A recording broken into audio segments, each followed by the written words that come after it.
Prima zi de concediu, cu grijile în cui.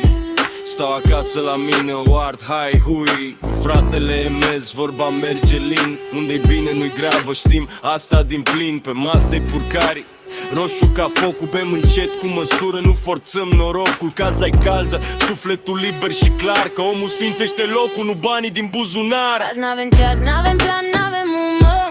Las că merge și așa viața e chiar bună.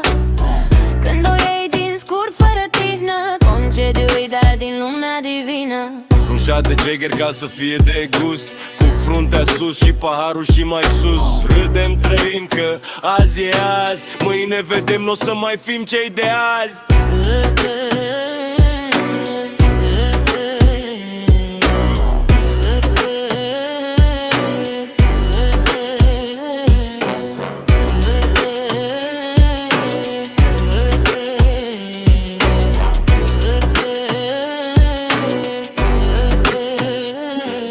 Punem o comedie, râdem cu poftă, să intre alcoolul ușor, poate și o strofă. Râsul e medicament, fără rețetă se știe. Și în casa asta bună cea mai mișto poveste se scrie. Vorbe din popor, glume vechi de ale noastre. Cine împarte, parte, își face frate. Nu ne trebuie mult ca să fie frumos, că puținul bun bate multul prost. Azi n-avem ceas, n-avem plan, n-avem umă.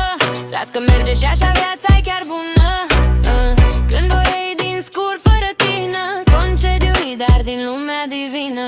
Un șat de Jagger ca să fie de gust, cu fruntea sus și paharul și mai sus. Râdem, trăim că azi e azi, mâine vedem, n-o să mai fim cei de azi.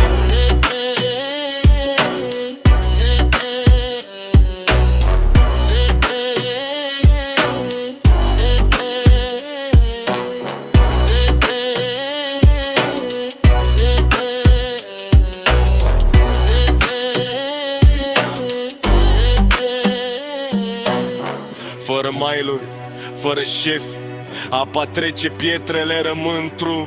Concediu începe cu pace în piept, restul vin de la sine pas cu pași drept. Azi n-avem ceas, n-avem plan, n-avem grabă. Omul bun își face rai dintr-o colibă spartă. Urcarie, gher, râs curat, prima zi de concediu binecuvântat.